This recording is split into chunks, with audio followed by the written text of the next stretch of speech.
So this happened 8 months or so ago. I live in the smallest town in Ontario, Canada, about 1 hour north of Toronto. I work 20 minutes from my house in a different town, due to my town having nothing but farms and subdivisions.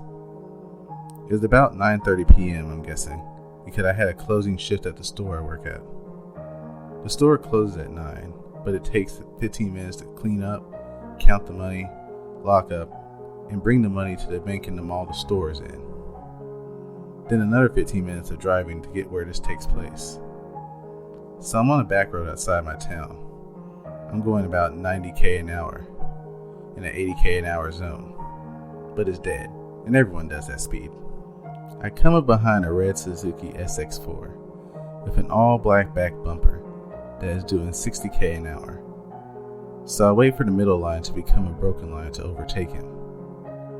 Once it does, I give it gas, signal, and go around him without having to go down a gear because I put enough space between us to get up to 80k an hour without tailgating him. But once I go into the other lane, he floors it and doesn't let me pass. At that point, I was like, what the hell, in my head.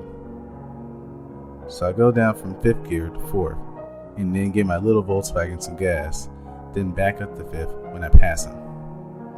He then signaled his high beams and signaled to the right side of the road. I wasn't really feeling like pulling to the side of the road in the middle of nowhere, out of sight, so I ignore it and keep going. When I get to town, it turns into a 4-lane road. He goes into the right lane while I'll stay in the middle one. The guy is keeping his distance. It doesn't seem to be upset anymore. So I thought it was all good. I decided since gas is cheap and didn't want to take any chances in case it goes up again in the morning, I would fill up now. I make a left and immediately right into a gas station. The guy does the same left, slows down, and I can see in my mirror that he thinks about it for a second before he pulls in. It was at this point I knew things weren't going to be good. I pull up to the pump, and he pulls up to the same one on the other side. I turn off my car and grab my phone. The whole time I see him in the corner of my eye, he is angrily staring at me. Oh, this is going to be fun. The guy must have been in his late 40s or mid 50s, with scruff on his face and a hat on. The second I open my door, I hear expletives. Hey, dickhead. I put on my retail face I have when I deal with angry customers and respond, what can I help you with? He immediately responds, almost cutting me off with, if you ever pass me like that again, I'll follow you home and beat your face in. Even though I know he was definitely in the wrong, I don't want to start a debate with this guy. Mainly because if he is willing to follow me into a gas station, let's just say he's probably not willing to have a friendly discussion about it. So I just say, okay, and start pumping gas. He then drives away.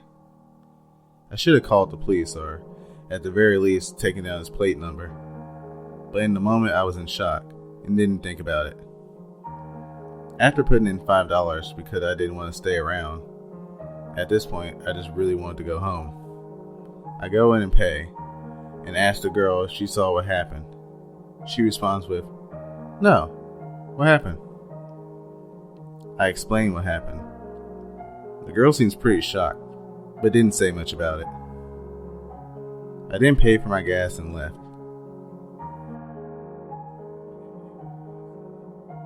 Once I left the gas station, I tried to call my mom. With a couple of tries with the world's worst voice command, it finally went through, and I told her what happened and stayed on the phone till I got home. Till this day, I still look out for that car, but I've never seen him again. Also, I want to note that I'm a 6'5", 18-year-old guy who plays rugby. If it came down to it, I think I could have handled it, but I don't like confrontations, and I don't know what the guy has.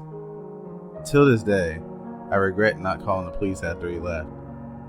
I don't know if I'm overreacting, but it really scared me. So, to the guy that followed me into a gas station to road rage at me, let's not meet again.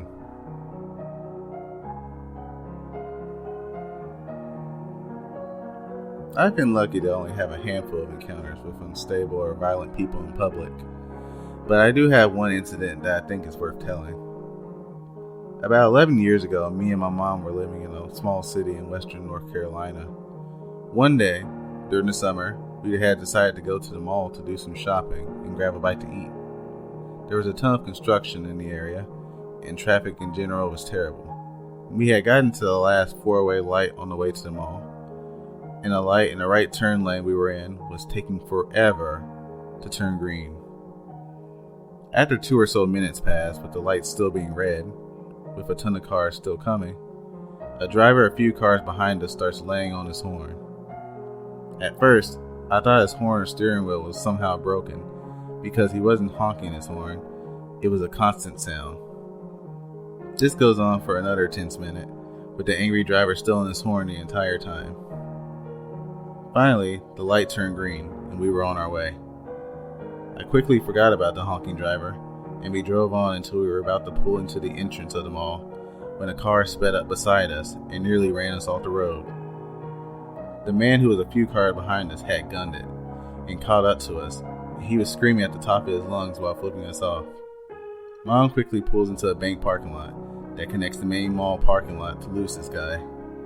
Both of us were shaking from the adrenaline rush and trying desperately to calm down as we found a parking spot. We thought we had lost the crazed driver. We were wrong. Out of nowhere, his car fishtails in front of us, boxing us in so we can't exit our car. He continues to scream obscenities at us while making threatening motions with his hands. Mom is super small, only 4'8", and I was barely 14 years old at the time. No match for a crazed, fully grown man who was possibly armed.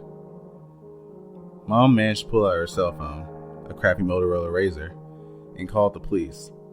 She was completely in tears at this point.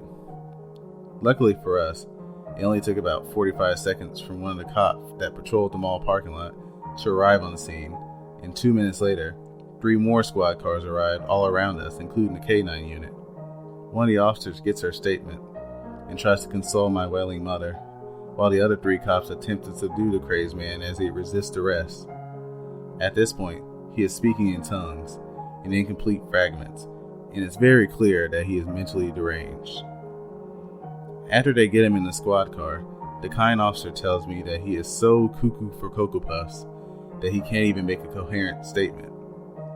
They said they were going to drug test him and let him cool down in jail for a while, and they took him away as his car was towed. Needless to say, we didn't stay at the mall long. Before this incident, I always saw the best in people and gave the benefit of the doubt to anyone.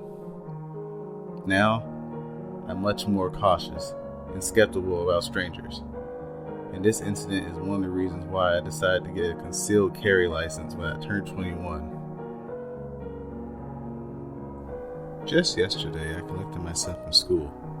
While driving back, there was a white health services van reversing quite fast onto the road. I came to stop as the driver didn't seem to care about oncoming traffic.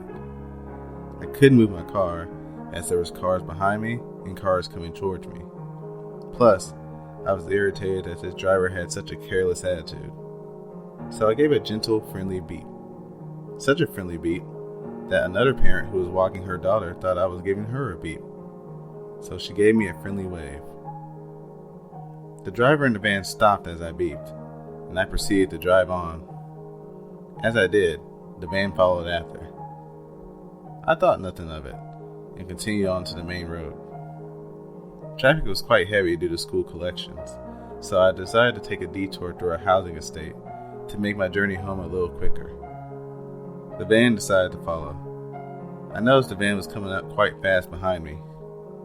I remained calm, but my son, who kept looking out the back window, commented, "Mom, that van is following us. He looks angry." I assured him he was just going the same way, but I was finding it very strange. The detour to the neighborhood that I took was not a place I was very familiar with, so I started driving around aimlessly, trying to find roads that I recognized. All the while, the van was still driving behind me, picking up speed. I eventually came back to the main road by my house, but I was afraid to go directly to my house because I was very aware this man was following me. I indicated right, but quickly changed my mind, indicated left, and the driver in the van did the same.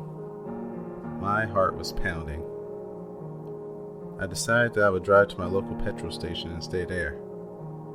As I drove towards the petrol station, and as I indicated right to turn in, the van sped up beside me, almost forcing my small car off the road. I pulled in and I gasped for breath.